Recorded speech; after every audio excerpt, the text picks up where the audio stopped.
Hello adventurers, and welcome to another MotoCamp adventure video straight from my parents' basement. Still in school, so give me a break. Yeah, I'm going to show you the first aid kit I built together for motorcycling. Let's get into it. So first off, I have this container, which is a MOLLE compatible container, meaning I can weave this onto the outside of my MOLLE backpack. If you don't know what MOLLE is, I would just suggest Googling it. Basically, it's just this idea where you have all this webbing and you have some Velcro, or not always Velcro, but you have some straps that go in and out between this, and then they either snap together, Velcro together, or whatever, and they mount to anything that has this webbing, and it's actually really useful. So you can see the outside of this has Velcro, and that's why I have this Velcro patch on here. That way you can easily identify that it is a first aid kit. This will probably usually be riding on the outside of my MOLLE backpack, so it'll be pretty accessible, easily accessible. So we'll open this up. There are a few things I don't have inside this that I would like to have.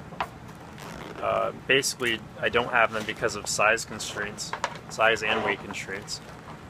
But you'll see that you open this up and I have everything pretty well organized. So first off, I'll just go through what I have here. Actually, I'll start in the back. I always have a pair of gloves. Next I have an Israeli bandage. This bandage is basically kind of like a gauze pad, and then it's just like a gauze wrapping type thing, and it has like a plastic piece, and what it does is you can like wrap it around an extremity, tie it off in this plastic thing, wrap it back, and then what that does is it puts direct pressure on the bleeding, it puts direct pressure on the part that's bleeding, and direct pressure is a go-to method for controlling bleeding emergencies.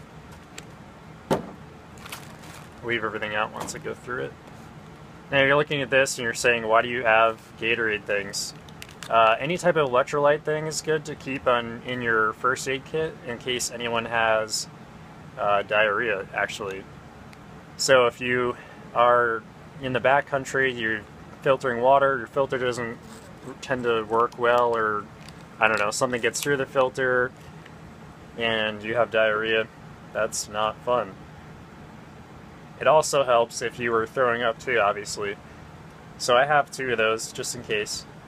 I usually have a bunch of water with me anyway, so I don't really keep water in there for it.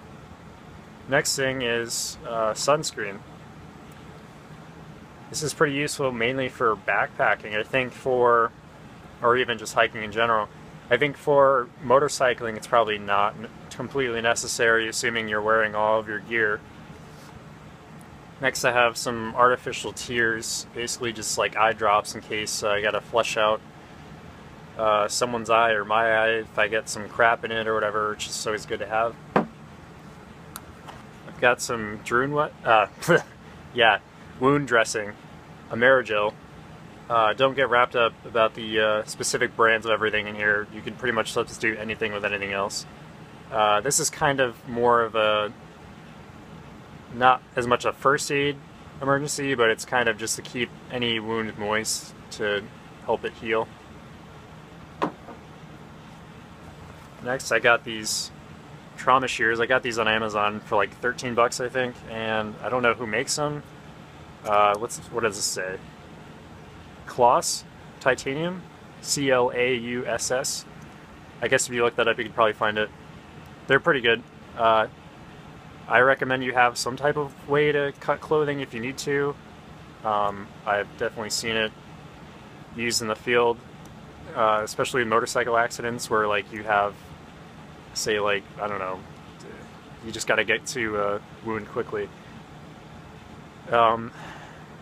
These are very sharp. I use them for everything else. I actually tend to keep these on the outside, just weaved into the MOLLE webbing here, because they're that useful. I just cut everything with them. The only thing I wish they had, and this goes for like all trauma shears, is I wish they were just longer, because like a short cutting area, it's kind of like you got to keep going along the whole clothing really quickly. I'd rather just be like cut, cut, cut, and be done. But either way, they're very useful. This is just a plastic container I have for, I don't even know if it was meant to be a first aid type thing. I've got another extra set of trauma shears. Probably don't need two. These are just some cheap ones I got through an EMT course or MRT course or something. And in here I just have a bunch of Band-Aids, like a ton of Band-Aids. And I find that, if anything, I just, like, if there's any first aid emergency, it's usually just like a small, like a minor cut or something, and that's why I have a bunch of these. I mean, you could probably, you know, reduce the size of it and not keep all of these Band-Aids in here, but I figured why not just keep them in there. This is Moleskin. This is just a small square of it. The Moleskin is used for if you have any blisters on your feet, if you're hiking or whatever.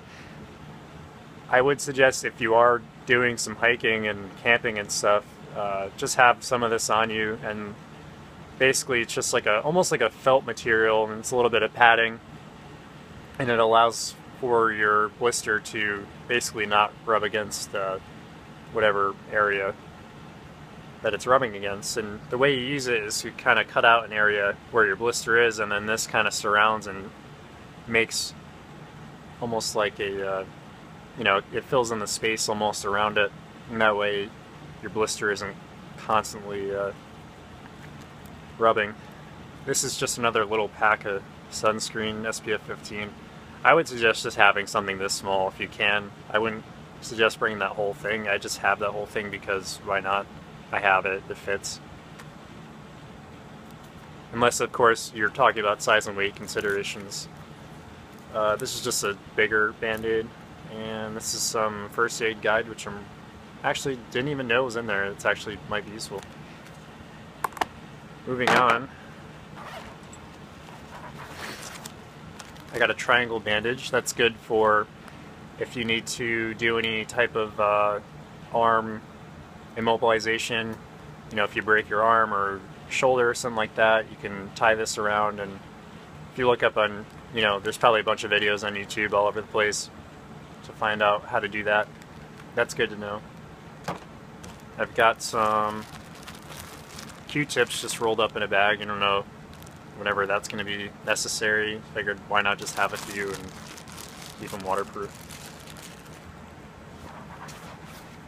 Alright, then we'll move on to this whole waterproof bag.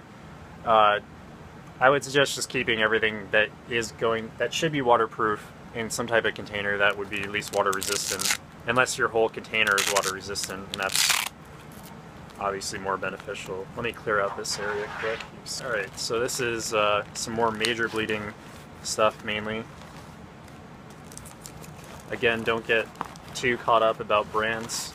So I have a bunch of different size gauze pads, 3x3, let's see, 4x3, 2x2, 3x4,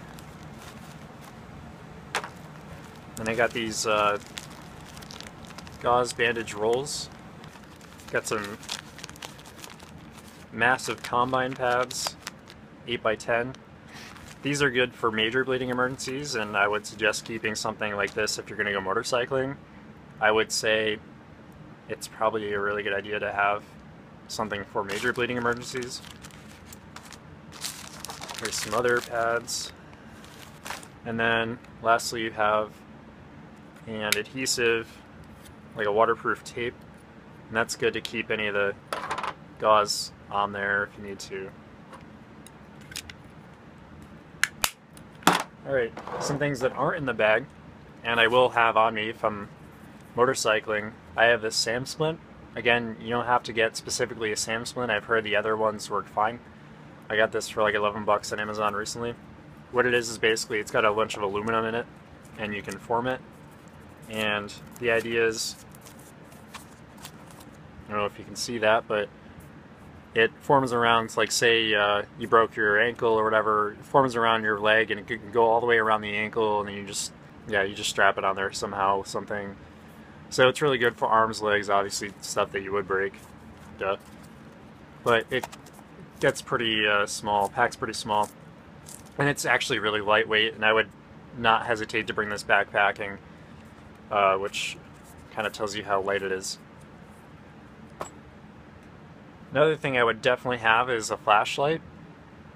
I carry one around on me all the time. This is the one I carry on me all the time. This is a Streamlight Protac 2 AAA. Just 2 double AAA, tail cap, on off, bunch of different modes, strobe, low. Basically, just have something in your bag, or if you don't have something on you and you don't always have like fresh batteries in it like I do, have something in your bag that's probably low power. And if you know anything about first aid stuff, if you want to check for, like, say if you have any type of like brain injury or something, usually shine a light in someone's eye and see if one pupil does something different than the other. And that's why you kind of want a low power. You don't want to blind the hell out of them. So you're going to basically say this is an eye and this is an eye, and you got a pupil here, and you're going to shine your light here. Not that bright, but you shine the light on this eye, go away, and if this one doesn't change with it, then you know something's wrong. Both eyes should change at the same time. I would take a pen and a pad or something and put them in there. Again, I don't have this in there because basically just size constraints. Like this bag is like basically bursting open. I mean, it's good. It's a good idea to have this because you can write down, you know, patient's information. Say you don't know the person or whatever, you can write down the patient's information, all their stuff, you know, any medications they take or whatever, and then say an EMT or a paramedic shows up on scene, you can hand off that to the person, and then they have all the information they need that they're going to write on their information sheet anyway, so you just save them time. Sorry for the weird change in light. The light I had above me actually just went out. One super important thing I forgot to mention was some type of antiseptic, maybe hydrogen peroxide, rubbing alcohol, neosporin, any of those things. Should basically just make sure you don't get some type of infection. Still working on a good way to really just get a small container rather than carry around some massive container like this, because it's heavy and it takes up space. But you can see this is all 50 cents, probably 1 or 2 years ago. Another good idea is to probably just date everything with a Sharpie when you got it, and that way you know whether or not it's old and expired. And that's actually it. So definitely would suggest having some type of first aid kit on you. If you don't and you go motorcycling, I mean, I don't know, that's whatever. I guess you're going to be reliant on someone else. I'm not that type of person. I like to be pretty self-sufficient. And especially when I have the dual sport bike that I have and, you know, the panniers I have on it and stuff, it's kind of a no-brainer to have something on me because it's not like it's taking up that much space. I could even mount this on the outside of one of my panniers probably too if I really wanted to, and just weave it in some, you know, some form or whatever. I'm not going to because I keep this on me pretty much all the time in a bag that I carry around with me. Yeah, I kind of have like a man purse, whatever. But hope you enjoyed that. Definitely keep one on you, and appreciate you guys watching.